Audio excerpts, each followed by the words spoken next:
Aegis compromised at 2:17 a.m. on February 28, 2026. The Combat Information Center of USS Gettysburg, a Ticonderoga-class guided missile cruiser operating in the northern Arabian Gulf as part of Carrier Strike Group 8, was bathed in the familiar blue-white glow of its tactical display screens. The ship had been at sea for 11 days. The crew was running on reduced sleep rotations. The air tasted of recycled ventilation and cold coffee. Outside, the Gulf was flat and black, a sheet of crude oil under a moonless sky. The strike group had received its orders 48 hours earlier: maintain overwatch posture in support of what the Pentagon had quietly designated Operation Epic Fury, the coordinated air campaign against Iranian nuclear infrastructure and military command nodes that would commence without public announcement at dawn. Everything, according to every system report aboard USS Gettysburg, was nominal. Everything except one number. The Aegis weapon system processes thousands of radar returns per second. Its phased array radar sweeps a volume of airspace measured in hundreds of nautical miles, tracking everything from commercial airliners to sea-skimming cruise missiles simultaneously.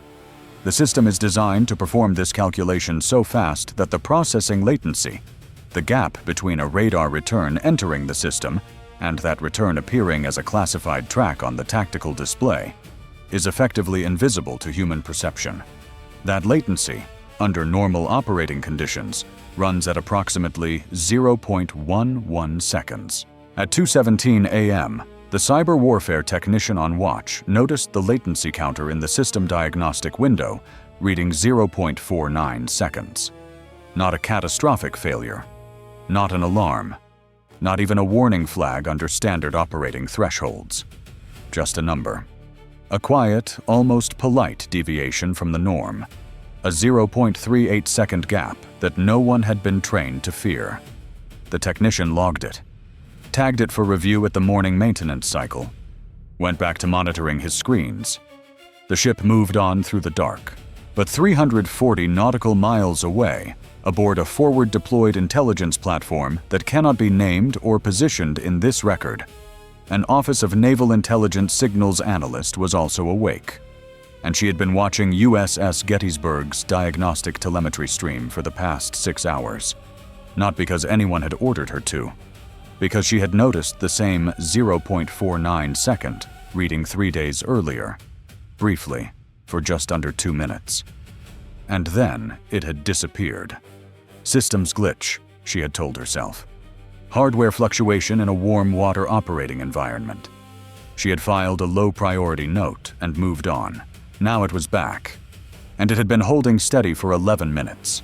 By 2:31 a.m., she had flagged the anomaly through a secure channel to ONI's Cyber Counterintelligence Division in Suitland, Maryland. By 3:05 a.m., a 4-person technical assessment team had been activated. By 3:44 a.m., the assessment team had reached a preliminary conclusion that no one in the room wanted to say out loud. The latency signature was not a hardware fault.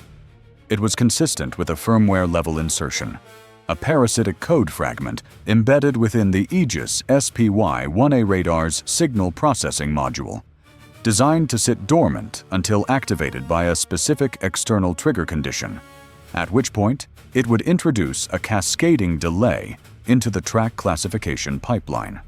Not enough to make the system report errors, enough to make the system wrong. The distinction was critical. A system that reported errors could be taken offline and repaired.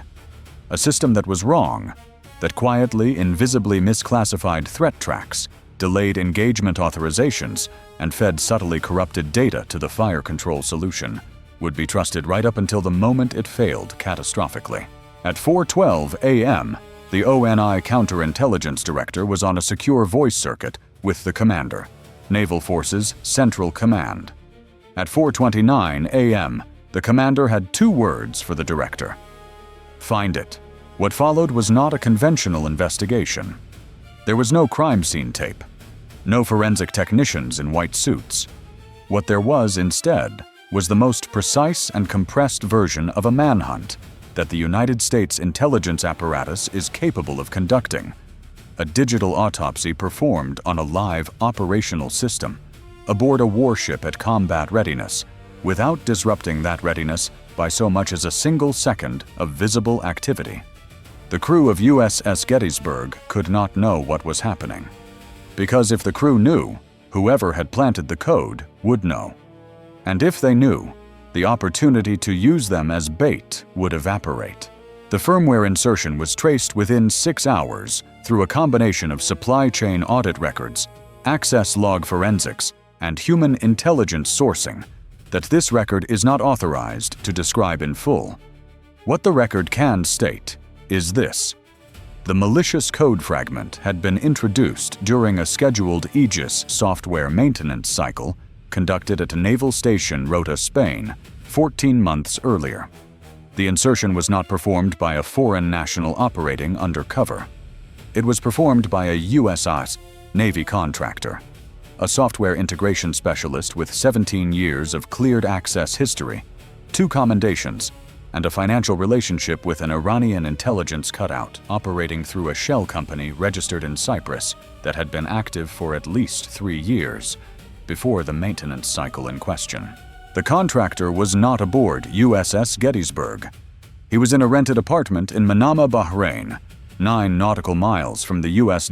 Navy's 5th Fleet headquarters at NSA Bahrain. He had arrived 4 days before the scheduled commencement of Operation Epic Fury. He had a plane ticket home to Virginia, dated March 3rd. He had a laptop with 17 layers of encryption and a satellite uplink device registered to a logistics company that had never moved a single crate of cargo. At 6 a.m., the decision was made at the highest levels of the operational chain of command. USS Gettysburg would not be pulled from the strike group. She would not receive a visible repair team. Her crew would not be briefed. Instead, a 3-person Navy Cyber Warfare Development Group technical team, traveling under the cover of a routine classified systems update, would be inserted aboard via helicopter transfer from USS Abraham Lincoln at 9 a.m.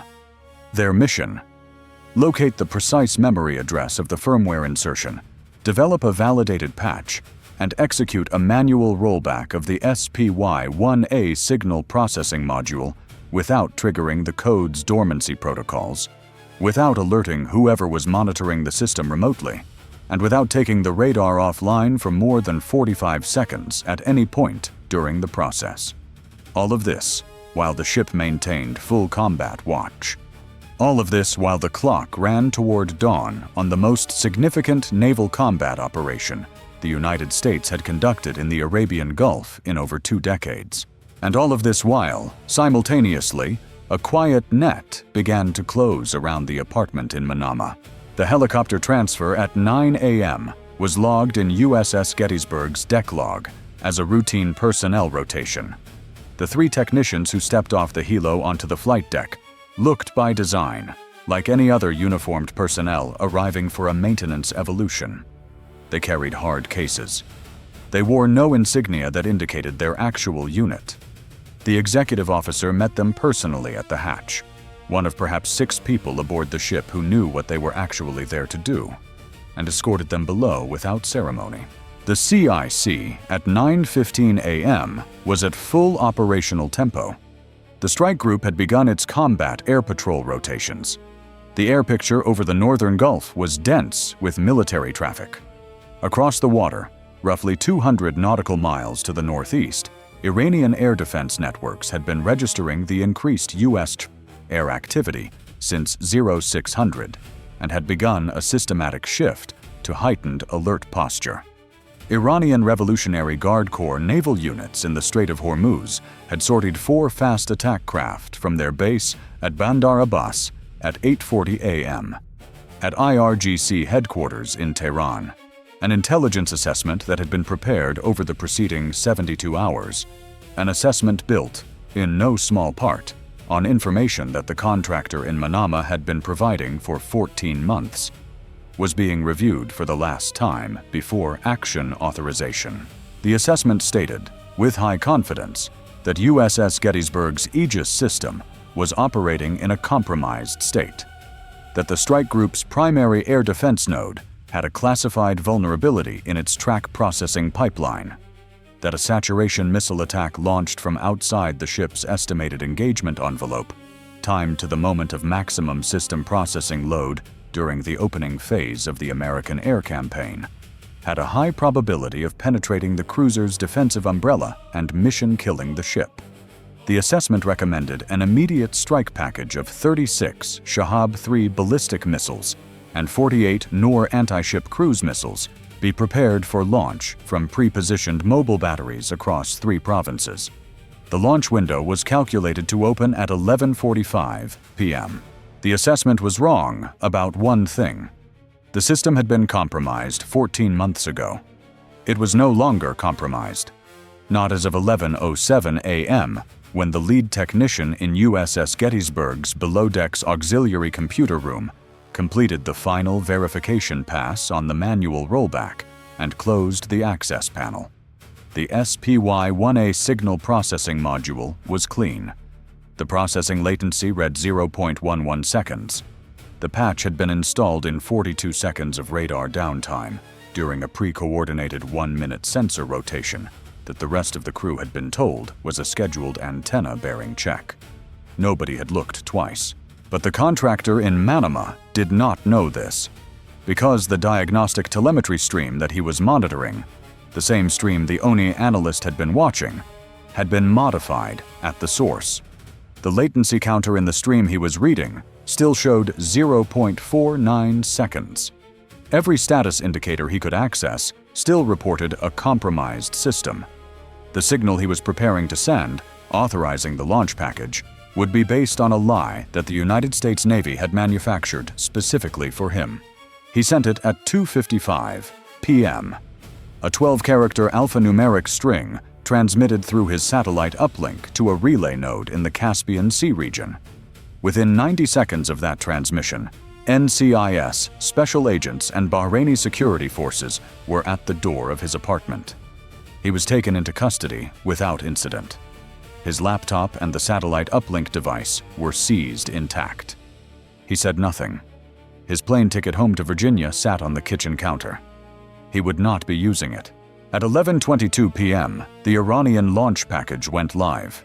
The SPY-1A radar aboard USS Gettysburg saw them coming from the moment the first Noor anti-ship cruise missile cleared its canister at a mobile launcher position in Fars province. The track data was clean. The classification pipeline was running at 0.11 seconds latency. The fire control solution was immediate, precise, and fully integrated with the weapon systems of every ship in the strike group. The Iranians had launched believing they were attacking a vessel that could not see them. They had launched into the full, unimpaired field of vision of one of the most sophisticated naval air defense systems ever built. What happened over the next 68 minutes is documented in the USS Gettysburg's CIC action report, with a level of detail that will not be reproduced in full here. What this record conveys instead is the texture of those 68 minutes, because what happened was not clean, was not comfortable, and was not the kind of effortless technological dominance that makes for a satisfying summary. It was a fight. A genuine, ugly, physically punishing fight against a missile salvo that the Iranians had designed with care and launched with purpose. The first wave was cruise missiles, 48 Noor airframes inbound from 2 bearing lines simultaneously. Low altitude, sea skimming at wave-top height, their radar cross-sections almost invisible to anything except a system specifically engineered to find them. The CIC lit up. Across the strike group, every ship's combat system transitioned to full engagement posture in under 4 seconds. The tactical action officer aboard USS Gettysburg initiated the first SM-2 engagement sequence at 11:24 p.m., 16 seconds after first track acquisition. The deck plates vibrated with the concussive kick of a standard missile leaving its vertical launch cell. A physical punch transmitted through the entire hull that the crew felt in their boots, their seat cushions, their back teeth. The air above the Gulf became a geometry of fire. Intercept tracks, missile plumes, radar returns, countermeasures.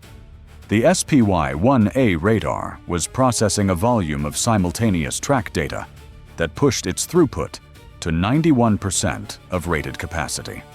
An overheating alarm triggered on one of the radar's secondary cooling loops at 11:31 p.m., a component that had been running warm for 6 days and had been flagged for replacement at the next port visit.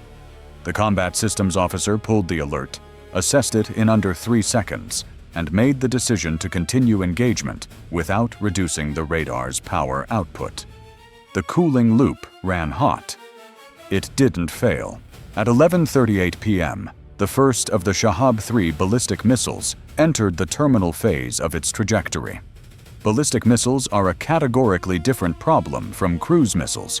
They arrive from above at velocities that compress reaction time to a matter of seconds, their warheads screaming down in a near-vertical arc that defeats most lateral engagement geometries. USS Gettysburg's SM-3 engagement of the first Shahab-3 took place at an altitude and range that the tactical action officer would later describe in his debrief report as within parameters. The intercept was clean.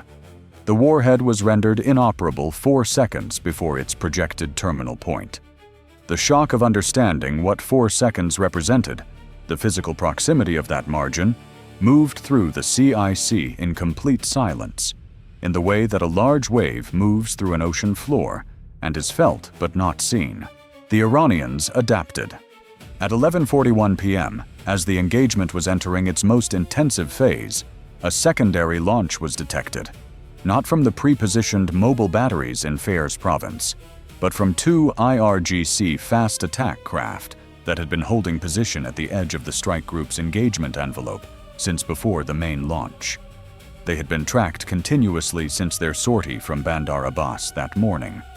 They fired a total of 8 C-802 anti-ship missiles at close range, a last close-in desperation maneuver designed to overwhelm the defenses from a vector that the crew had been focused away from. The geometry was not subtle. It was the act of an adversary that had calculated there was nothing left to lose. The CIWS mounted on USS Gettysburg's forward and aft positions engaged at 11:43 p.m. The rotary cannon systems are not elegant. They are not quiet. They are a 20mm wall of high-density tungsten at 3,000 rounds per minute, and when they fire in the proximity of a ship's superstructure, the sound is not a sound so much as a physical assault on every surface and every person within it. The sailors in the CIC felt the vibration in their consoles. The overhead lighting flickered.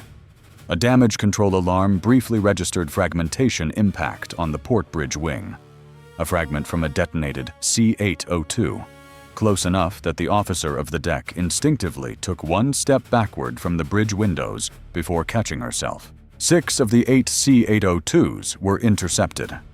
1 was destroyed by a rolling airframe missile from USS Porter. 1 impacted the water 40 meters off USS Gettysburg's port quarter, close enough that the crew felt the detonation as a deep, resonant thud through the hull. Close enough that, when the damage control party reached the port side weather deck, they found hull plating that had been deformed inward by the pressure wave. Superficial, but absolutely real. The ship had been touched. Not pierced. Not disabled. But touched. The margin between a mission-critical hit and a near miss rendered visible in bent metal and the smell of hot seawater on an overheated hull. By 12:30 a.m., the engagement was complete. The IRGC fast attack craft had turned for Bandar Abbas at maximum speed. Their launch sequence was documented, recorded, and transmitted to CENTCOM within minutes of the engagement terminating. Both vessels were tracked by airborne assets for the duration of their transit. The numbers, recorded with the clinical precision that the operational record requires, read as follows: 14 months of coordinated espionage operations targeting U.S. Naval Combat System infrastructure, 84 inbound Iranian missiles across all categories engaged during the defensive action on February 28 to March 1, 2026. 79 intercepts confirmed. 5 near-miss detonations within lethal radius, none of which resulted in penetrating hull damage. 1 VLS cell jam on USS Gettysburg during the peak engagement window, requiring a manual fault clear that took the aft magazine offline for 47 seconds. 1 CIWS overheating shutdown on USS Porter, managed by shifting the engagement load to the cruiser. 11 SM-2 rounds expended. 4 SM-3 rounds expended. 32 ESSM rounds expended. Estimated ordnance cost of the defensive engagement, $64 million. 1 contractor arrested in Manama, Bahrain, at 2:58 p.m. on the day of the engagement. 1 Iranian intelligence handler identified through signals exploitation of the seized satellite uplink device. 2 arrests. 1 anomaly, a 0.38-second deviation in a radar latency counter that no alarm had been written to detect. That was the single thread from which the entire operation was unwound. The bent hull plating on USS Gettysburg's port quarter was repaired at sea by the ship's damage control party, using materials from the emergency repair locker. The repair took 4 hours. The ship remained on station. The strike group did not pause. The combat air patrol rotations continued through dawn. The cyber warfare technician, who first logged the anomaly at 2:17 a.m., submitted his maintenance report through normal channels. It was flagged, cross-referenced with the ONI analyst's earlier notation, and added to an evidentiary file that would eventually be reviewed in a federal courtroom. His name is not in this record. His action, the simple unheroic act of writing down a number and its timestamp instead of dismissing it, is. The ocean does not distinguish between the warships that hold and the ones that do not.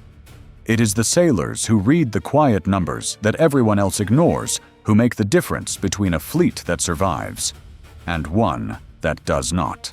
The record holds. The watch continues.